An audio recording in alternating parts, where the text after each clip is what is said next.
Guys আগে এই ভিডিওটা দেখো। কে যেন জিজ্ঞেস করলো আমাকে? হ্যাঁ, আমি নুন দিয়ে পান্তা খেয়েছি কিনা? আরে আমি জেলের ছেলে,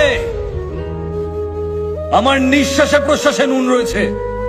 স্যার 1 কেজি টমেটোর দাম কত জানেন? বলুন তো, লবণ কত করে কিলো?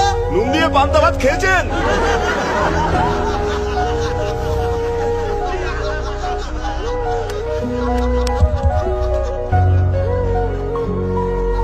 আজ আপনাদের কথা শুনে খুব লজ্জাই করছে আমার। সত্যি কথা বলতে 1 কিলো টমেটোর দাম আমি জানি না। টমেটোর দাম জানে না, নেতা হতে এসেছেন? এই স্যারকে টমেটোটা চিনিয়ে দে না। স্যার একবার এই টমেটোটা দেখে নিন। আরে ওই এই এই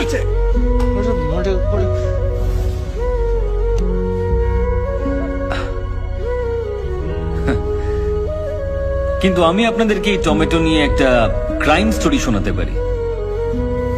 বিশ্বের মাত্র 7টা দেশে টমেটো চাষ হলেও সব দেশেই টমেটো সস খাওয়া হয়। আমাদের দেশে চাষ করা টমেটোর ডিমান্ড সারা বিশ্ব জুড়ে রয়েছে। কিন্তু আরো একটা রহস্য আছে, যারা এখানে টমেটো চাষ করেন তারা খুব তাড়াতাড়ি মারা যান। কেন মারা যান? কারণ এখানে টমেটো যে পরিমাণে চাষ হয় আর তার যা দাম পাওয়া যায়, তার মধ্যে আকাশ পাতাল তফাৎ অন্যান্য দেশের তুলনায়। ধরুন এখানে এই টমেটো বিক্রি করে আর এই টমেটো বিক্রি করে একই দামে। প্রচুর চাহিদা থাকলেও আমি টমেটো কিনছি শুধু ওর কাছ থেকে, আর বাকি লোকজনদেরকে আমি বলছি যে ওর কাছ থেকে টমেটো কিনবেন না। আর টমেটো কতদিন ভালো থাকে? মাত্র 2 দিন। আমি কিন্তু জানি না কার টমেটো আগে নষ্ট হবে, কিন্তু দুজন বিক্রেতাই সবসময় ভয়ে থাকবে। তখন আমি সেই সস কোম্পানিকে সমস্ত টমেটো বিক্রি করে দেব প্রচুর পরিমাণ লাভ রেখে, যেটা আমি কম দামে কিনেছিলাম। আমি শুধু এর কাছ থেকেই কম দামে কিনে নিলাম, আর অন্য টমেটো বিক্রেতার সমস্ত টমেটো নষ্ট হয়ে গেল। পৃথিবীর সমস্ত দেশে লোকজন টমেটো সস দিয়ে খাবার আনন্দ করে খান, কিন্তু আমার দেশের টমেটো বিক্রেতা না খেতে পেয়ে মারা যান।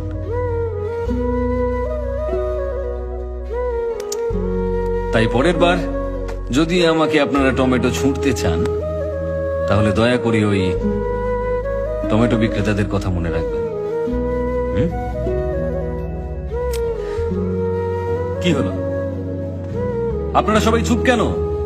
কারোর কিছু বলার থাকলে বলতে পারেন। স্যার, আমার একটা প্রশ্ন আছে। হ্যাঁ বলুন না। আমরা কেউ এখানে ভোট দেওয়ার সময় যাই না, জানি যে ওটা জালি ভোট হয়ে যাবে, কিন্তু আপনি একটা ভোটের জন্য এত কিছু কেন করছেন? আপনি তো 49P সম্পর্কে সবকিছুই জানেন। ভোটের রেজাল্ট বন্ধ করে দিলেন, কোম্পানি থেকে পদত্যাগও করলেন, এসব কি স্যার? আপনারা আসল কারণটা জানতে চান? রামেশ্বরমে আমার বাড়ি।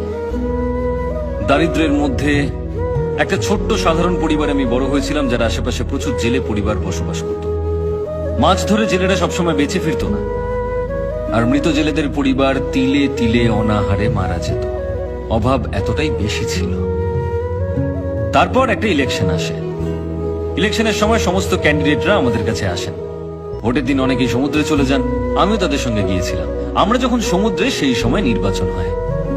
আমাদের নির্বাচিত ব্যক্তিরা কিন্তু 5 বছর শক্তিশালী হলেও আমরা প্রত্যেকটা মানুষ একদিন ভীষণ শক্তিশালী।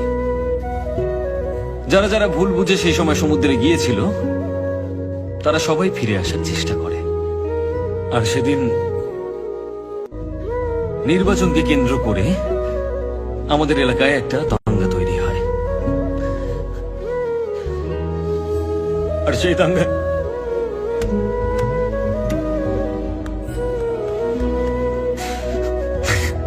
দাঙ্গায় আমার বাবার সঙ্গে 13 জন মানুষ মারা যায়। আর যারা মারা যায়নি তাদের সকলকে আহত করার চেষ্টা করা হয়েছিল, যাতে তারা উঠে দাঁড়াতে না পারে। আমার বাবা দাঙ্গার বিরুদ্ধে লড়েছিল, কিন্তু কেউ আমার বাবাকে বাঁচাতে আসেনি। একটা মানুষ মারা যাওয়ার পর তার সমস্ত অন্ত্যেষ্টিক্রিয়া করার জন্য 2000 টাকা খরচ হয়, আর জেলেদের 2 বছর লাগে ওই 2000 টাকা কামাতে। সুতরাং মৃতের শরীর নিয়ে এসো আর সেটাকে সমুদ্রে ছুঁড়ে ফেলে দাও। আমার বাবাকেও আমি মারা যাওয়ার পর সমুদ্রে ছুঁড়ে ফেলেছি। শুনেছি সমুদ্রে মৃতের অস্থি বিসর্জন করা হয়, কিন্তু আমি আমার বাবাকে করেছি। যে নির্বাচনে জিতেছিল সে কিন্তু কিচ্ছু করেনি। জেলেদেরকে বাঁচানোর জন্য আমার মা সংগঠন তৈরি করেন, জেলের বাচ্চাদেরকে পড়ানোর জন্য স্কুল তৈরি করেন, সবকিছু তৈরি করেন। অনেক বাচ্চাদেরকে শিক্ষিত করেছেন আমার মা, অনেককে। সেদিন দেশের সমস্ত নিউজ চ্যানেল থেকে ইন্টারভিউ নিতে এসেছিল আমার। আমি যে দেশেই থাকি না কেন, যেভাবেই থাকি না কেন, আমি ফিরে আসি নির্বাচনের দিন।